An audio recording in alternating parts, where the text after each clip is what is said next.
Perkenalkan, nama saya Samuel Hamar Sandi, NIM 1803027. Nama saya Ufik Nurlaili dari 3 Teknologi Industri, NIM saya 1803028. Perkenalkan, nama saya Winda Yusrina Febianti dari 3 Teknologi Industri. Perkenalkan, nama saya Yoga Agus Prasetyo.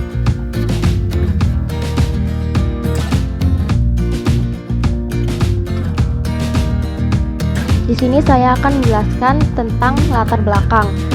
Sebagai mahasiswa atau mahasiswi, duduk di kursi selama berjam-jam merupakan rutinitas yang tidak bisa dihindari. Dampaknya adalah ketika kursi yang digunakan itu tidak ergonomis atau tidak sesuai dengan postur tubuh kita, akan menyebabkan nyeri bagian punggung, leher, maupun bahu. Dengan demikian, penelitian ini dilakukan bertujuan untuk merancang kursi yang ergonomis dengan menggunakan ilmu antropometri yang bertujuan untuk merancang kursi yang sesuai dengan postur tubuh penggunanya. Selanjutnya, yaitu ada rumusan masalah. Rumusan masalah yang akan dibahas dalam penelitian ini yaitu bagaimanakah cara mendesain kursi lab yang ergonomis dengan tujuan penelitian yaitu merancang kursi lab yang ergonomis sesuai dengan postur tubuh mahasiswa yang akan menggunakan kursi tersebut, sehingga dampak nyeri yang dirasakan oleh mahasiswa atau mahasiswi dapat dihindari.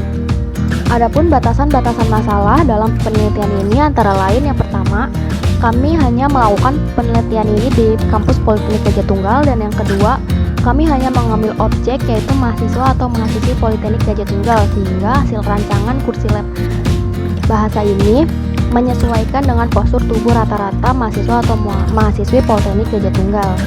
Kemudian ada dasar teori yang kami gunakan dalam penelitian ini, yaitu yang pertama ada ergonomi. Apa sih ergonomi itu? Ergonomi berasal dari bahasa Latin yang memiliki arti hukum alam, sehingga dapat didefinisikan sebagai ilmu yang mempelajari tentang hubungan manusia dengan lingkungan kerjanya dari berbagai sudut pandang. Manfaat dari penerapan ilmu ergonomi dalam dunia kerja adalah peningkatan dalam bidang kesejahteraan fisik dan mental, kesejahteraan sosial, dan menciptakan keseimbangan aspek teknis, ekonomis, dan antropologi.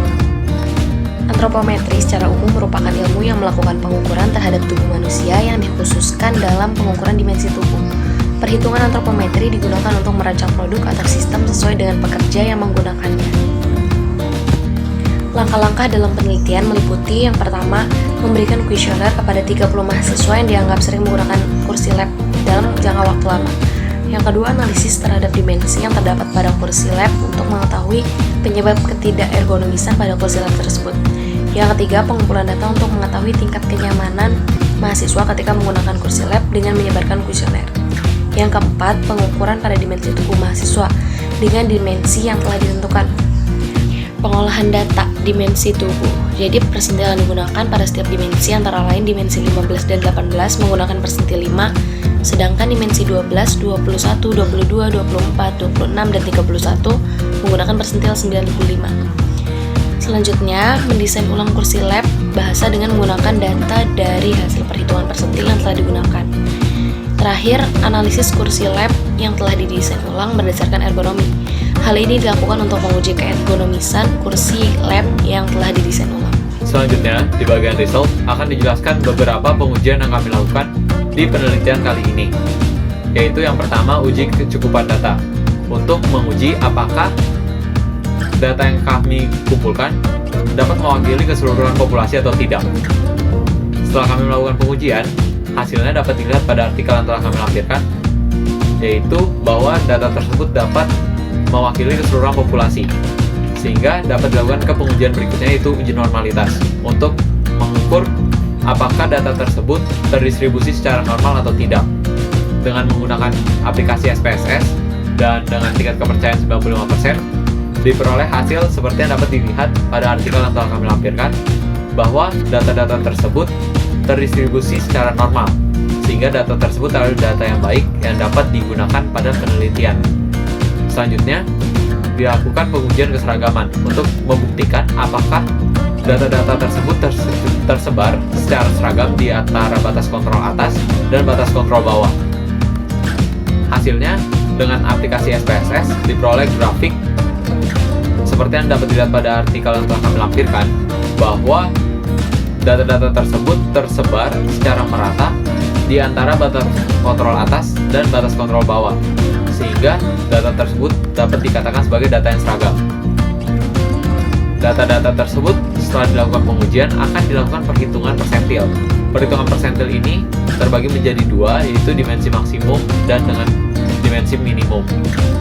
Setelah dilakukan pengujian terhadap perhitungan persentil, diperoleh hasil pada tabel perhitungan persentil yang dapat dilihat di artikel yang telah kami lampirkan. Dari data tersebut, perhitungan persentil ini akan menjadi dasar pengukuran dari rancangan kursi lab bahasa yang kami desain. Rancangan tersebut dapat dilihat pada slide berikutnya. Kemudian kita ke slide 9, yaitu desain kursi lab bahasa yang kami rancang. Berikut adalah ilustrasinya. Lanjut ke slide 10, yaitu diskusi. Pada bagian ini, kami mendiskusikan bahwa data-data yang telah kami kumpulkan setelah dilakukan pengujian merupakan data yang baik dan seragam, terbukti dengan uji normalitas dan uji keseragaman data, sehingga data-data tersebut merupakan data yang dapat digunakan dalam penelitian.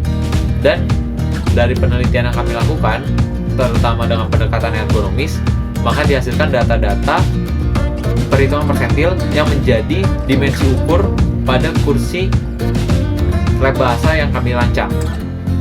Pengukuran tersebut, besar dimensinya, akan dijelaskan di slide berikutnya di bagian kesimpulan.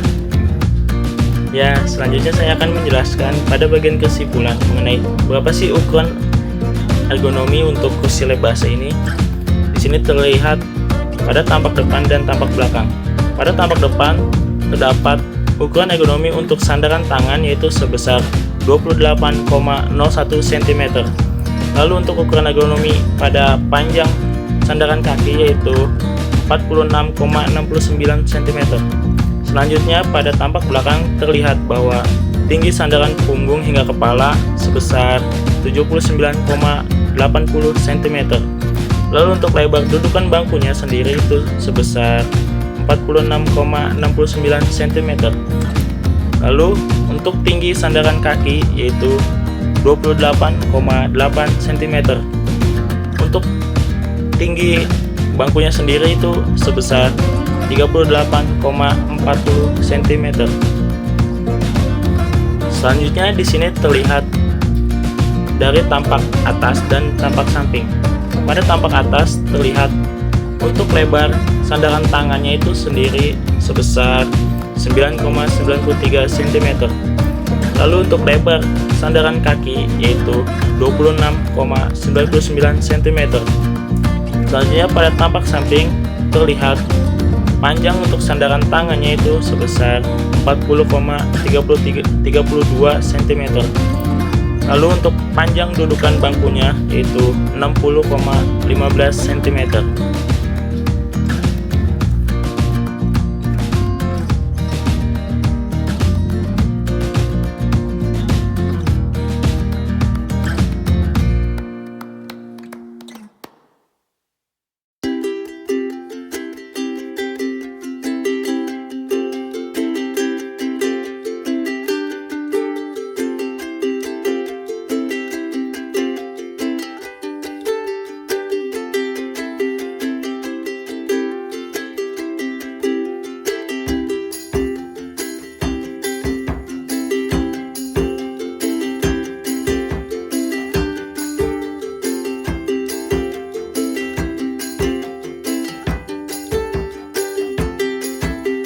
Selanjutnya pada bagian saran, yaitu saran bagi penelitian selanjutnya, yaitu untuk perhitungan pada panjang sandaran kaki dapat dilakukan penelitian lebih lanjut terhadap hubungannya dengan dimensi tubuh.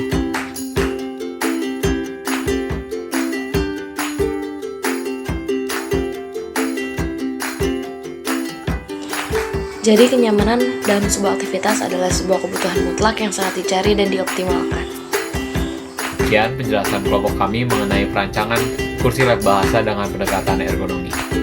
Semoga yang kami sampaikan dapat bermanfaat. Mohon maaf apabila dalam penyampaian mungkin ada kesalahan kata. Thank you. Thank you for watching. Bye.